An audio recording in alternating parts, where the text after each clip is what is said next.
আসসালামু আলাইকুম। বিগত 16ই সেপ্টেম্বর আমাদের মাদ্রাসায় একটি মর্মান্তিক কাহিনী ঘটে। সেটা হলো যে একটি গার্ডিয়ান আমাদের মাদ্রাসায় প্রবেশ করে আনুমানিক 7টা 20-এর দিকে। তো উনি আসলে প্রকৃত আসছিল একটি বাচ্চা ভর্তি করার জন্য। সর্বপ্রথম প্রতিষ্ঠানের ভিতরে ঢুকে অফিসে ঢোকার পরে আমরা ছিলাম না কেউই।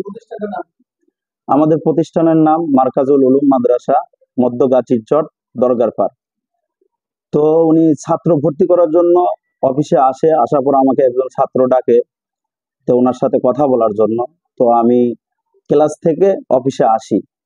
তো এই সময়ের মধ্যে আমাদের মাদ্রাসার মহাতামিম হুজুর, বড় হুজুর, উনি ছিলেন না। তো অনুপস্থিত থাকার কারণে আমি ওনার সাথে কথা বলি এবং উনি আমার সাথে মাদ্রাসার যত নিয়ম কারণ আছে সবকিছু শুনে এবং মাদ্রাসার ভর্তি বিষয় সবকিছু আমার থেকে শুনে। তো ওনার সাথে আমার কথোপকথন হয় এবং এক পর্যায়ে কথোপকথন শেষের দিকে আমি বড় হুজুরকে ফোন দিই যে হুজুর, একজন গার্ডিয়ান আসছে ছাত্র ভর্তি করার জন্য, তো আপনি কি অফিসে আসতে পারবেন? তো হুজুর আমাকে বলছে যে ঠিক আছে, আমি আসতেছি, গার্ডিয়ানকে বসতে বলেন আপনি। তো আমি ওনাকে অফিসে বসায় রাখি। পাশে দুটো বাচ্চাও ছিল ছোট ছোট, তাদেরকে রেখে আমি ক্লাসে যাই ক্লাস করার জন্য। তো এই হুজুর আসা এবং আমি যাওয়ার পরে অল্প কিছু সময়ের মধ্যে আমাদের মাদ্রাসার ক্যাশব্যাক থেকে উনি আনুমানিক 1,50,000 টাকার মতো ক্যাশ নিয়ে উনি এখান থেকে চলে যায়। তো এরপরে আমাদের হুজুর আসার পরে হুজুর ক্যাশব্যাক খুলে যখন টাকাটা পায় নাই, তখন হুজুর আমাকে জিজ্ঞাসা করলো। জিজ্ঞাসা করার পরে তারপরে আমি এখানে আসলাম। আসার পরে সিসি ক্যামেরায় দেখলাম, দেখার পরে এই ভিডিওটা আমরা দেখতে পাইলাম আর কি।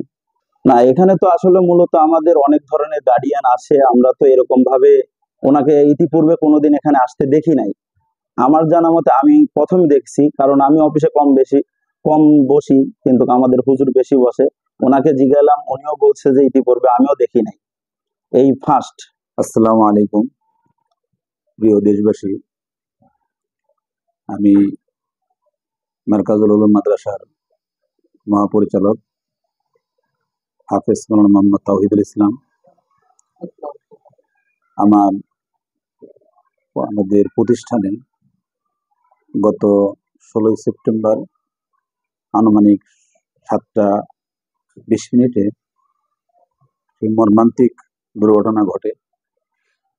সেটা হলো আমাদের একজন অভিভাবক ছাত্র ভর্তি করতে আমাদের এখানে আমাদের অফিস কক্ষে প্রবেশ করে। দামি না থাকায় আমার অফিসের ক্যাশ বাক্স ভেঙে, তালা ভেঙে প্রায় 1,55,000 টাকা নিয়ে এসে চলে যায়। পরবর্তীতে আমরা এটা জানার পরে আমরা আশুলিয়া থানায় একটি অভিযোগ দায়ের করেছি। যে আমরা আমাদের মাদ্রাসার সিসিটিভি দেখে তার ভিডিও ফুটেজ এবং তার ছবি আমরা শনাক্ত করছি, আমরা তাকে চিনতে ব্যর্থ হই, যার কারণে আমরা তার এইটা দেখে আমরা আশুলিয়া থানায় একটা অভিযোগ দায়ের করছি এবং এটা তদন্তাধীন আছে বর্তমানে। অফিসার বলছে যে আমাদের এখানে আসবে, তদন্ত করবে, তারপরে ভিডিও ফুটেজ তারা এখান থেকে সংগ্রহ করবে এবং তারপরে তারা বড় বড় পদক্ষেপ নেবে করছে। প্রিয় দেশবাসী, আপনারা অবশ্যই এই সোশ্যাল মিডিয়ার যুগে আপনারা এই ভিডিওটা দেখবেন বা আপনারা এটাকে শনাক্ত করার চেষ্টা করবেন। যদি কোনো হৃদয়বান এই ব্যক্তিকে ধরেই দিতে পারেন বা শনাক্ত করতে পারেন, তা আমরা আমাদের পক্ষ থেকে তাকে উপযুক্ত একটা পুরস্কারের ব্যবস্থা করবো ইনশাআল্লাহ।